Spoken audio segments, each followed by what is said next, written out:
What's up everybody, it's Logan from Sleepopolis.com, and today I'm going to be reviewing the DreamCloud mattress. I'm going to give you my recommendations, some complaints, who I think would benefit from this mattress and who should stay away, basically everything you need to know, so stick around to learn more about the DreamCloud. I'm going to be running a few tests you won't see anywhere else to give you a better sense of the DreamCloud, but if there's anything I don't cover, just leave a note in the comment section below.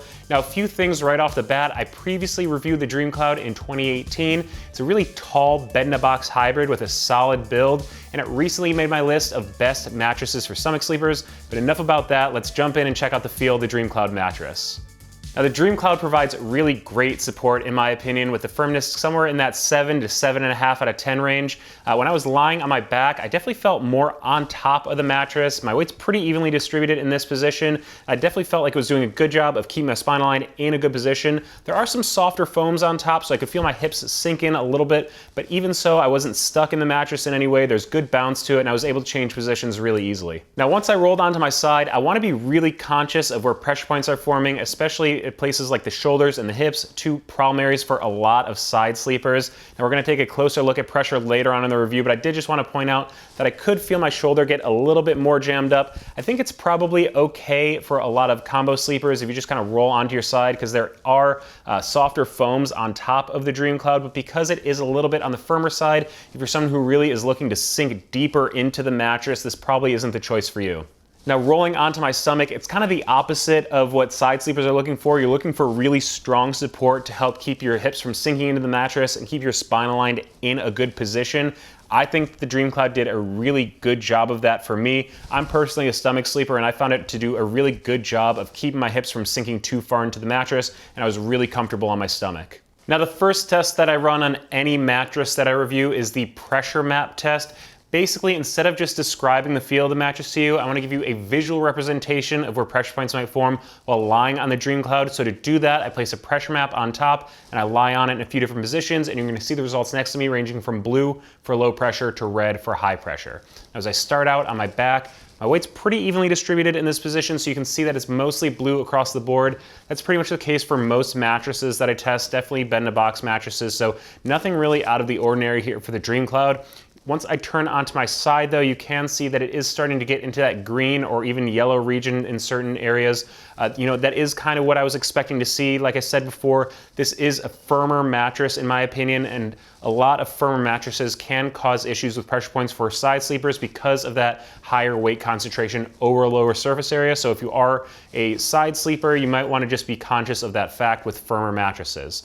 Next, I rolled onto my stomach. Again, my weight's pretty evenly distributed, and again, you can see it's mostly blue across the board. It doesn't really tell the whole story with the pressure map in terms of stomach sleeping, but I do feel that a firmer mattress such as the DreamCloud is definitely a bonus for stomach sleepers. Now, the next test I run during every review is the sinkage test, and basically I use the 4 balls of varying sizes, weights, and densities to simulate different body parts and check to see how far into the mattress they sink to give you an idea of whether you're going to feel like you're more on top of or in the mattress. So we have the 6-pound medicine ball, it's filled with sand, simulates a lighter body part. 10-pound steel ball, it's the densest ball used during this test. 50-pound medicine ball, it's filled with sand, simulates like a heavier portion of your body, think maybe your shoulders or your hips. And finally, we have the 100-pound medicine ball, which if you're a bit bigger, simulates kind of that center mass of your body. Now, in terms of sinkage, the 6-pound medicine ball is about 1 inch of sinkage, 10-pound steel ball, 1.5 to 2 inches. That's about average for most bed-in-a-box mattresses. With the 50-pound medicine ball, it sinks into the mattress about 4.5 inches, and the 100-pound medicine ball is sinking into the DreamCloud about 6.5 inches. And those actually kind of surprised me because I do feel that the DreamCloud has a little bit of a firmer feel, and those are sinking deeper into the mattress than I might expect. I'm going to say that's mostly because of the kind of the pillow top of the mattress is softer foams, allowing you to sink further in. So while I did feel it was a bit firmer, that means there's probably some good space for you to sink in while you're on your side, which is great for pressure relief. Even with sinking in a little bit above average with those balls, because of the quick response to pressure, the bounce from the pocketed coils, I don't think you're going to feel stuck in the DreamCloud at all. There's good mobility on the mattress. Now, another test I run is the bounce test or motion transfer test. And basically I take that 10-pound steel ball and drop it from heights of 4, 8, and 12 inches to simulate someone kind of getting into and out of bed or rolling around in the middle of the night.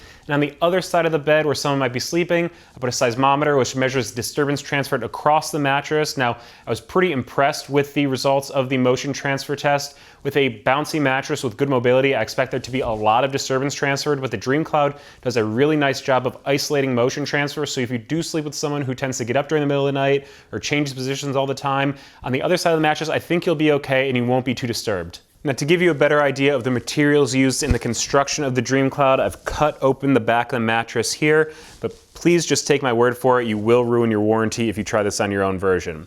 Now, the cover of the mattress is a mixture of cashmere and polyester. It's pretty smooth, pretty breathable feel. The interesting thing is that it's tufted, which gives it a bit of a tighter feel, making it feel just a little bit firmer. Now, underneath that, we have kind of this pillow top section of the DreamCloud. In it is a mixture of a couple different memory foams, latex foams, poly foams. It's kind of got this soft feel. It's going to allow you to sink in for pressure relief. This is where kind of the comfort of the mattress comes from. Now below that, we transition into the support center of the mattress, which is the pocketed coil section. As you can see, they are individually wrapped, which helps with the motion isolation. So you get a little bit of bounce like a traditional inner spring, but they're not the interlocking seal coils you might be used to. So they're a little bit better at kind of isolating that motion transfer. They still provide really strong support and good bounce. Now you'll notice that around the entirety of the support layer of the mattress, we have this high density polyfoam. It's a really firm material, and the reason it's around the edge is so that you can lie a little bit closer to the side of the bed, makes the bed feel a little bit bigger, and it's a real advantage for couples. Now at the base of the mattress, we do also have a little bit more foam. Doesn't really change the feel of the mattress so much as it does just allow you the coils something to press off of.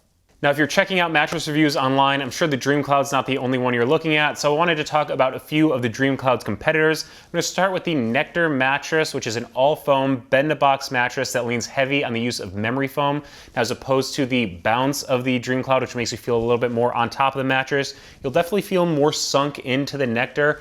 I really like the Nectar for side sleepers, and it does come in at a bit less expensive than DreamCloud, with a queen-size version coming in at $699.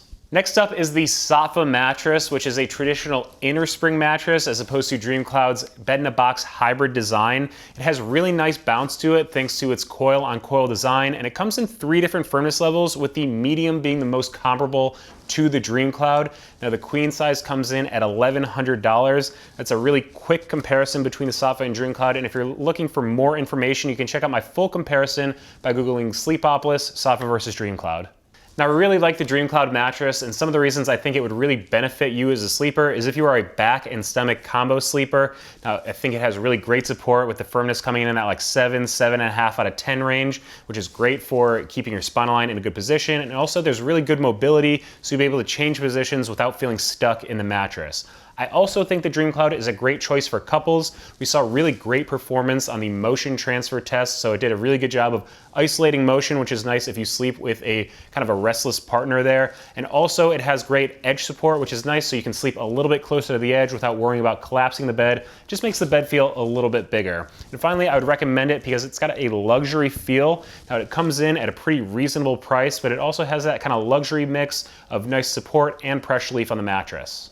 And while I do really like the DreamCloud, no mattress is perfect for everybody, so some of my complaints about the mattress is that if you're looking for that feeling of really sinking deep into the mattress, kind of that hug and contour you might expect from memory foam, the DreamCloud doesn't really give that to you. You definitely feel more on top of bed than sinking into it. And one of the other things I was kind of surprised by was the higher sinkage numbers for the heavier 50 and 100-pound medicine balls, which means that if you are a bit heavier, you're probably going to feel this mattress is a bit softer, so heavier stomach sleepers might feel their hips sinking in a little bit more into the mattress. Might want to watch out for that.